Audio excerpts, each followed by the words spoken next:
Franklin Pierce ranks among the least popular presidents of the United States.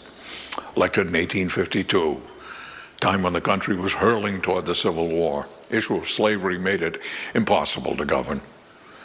Pierce was, of course, New Hampshire's only president of the United States. This unpopularity was in stark contrast to the popularity of his dad, Benjamin Pierce. Ben was elected governor of the state twice.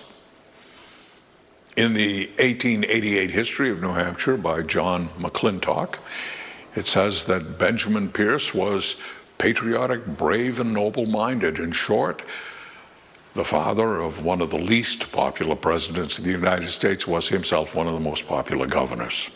So who was he, this Benjamin Pierce? Well, he was a farm boy born in Chelmsford, Massachusetts on April 21st, 1775. He was plowing when a neighbor brought news of the battle at Lexington and Concord, which had occurred 2 days before. Ben was 18. Left his plow, took his uncle's musket, walked to Boston, and enlisted in the new army. He fought at Bunker Hill, and he was chosen to serve on the staff of George Washington himself. Stayed in the service to the very end. That is the final disbandment of the Army at West Point in 1784. He was then 27 years old. 2 years later, he settled in Hillsborough, New Hampshire, where he ran a farm and an inn, became the governor. By the way, that inn still exists.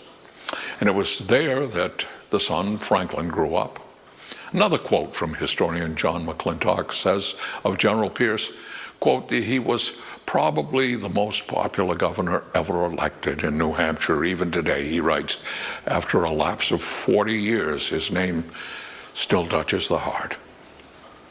It's now 136 years after, and Benjamin Pierce is still considered a great man.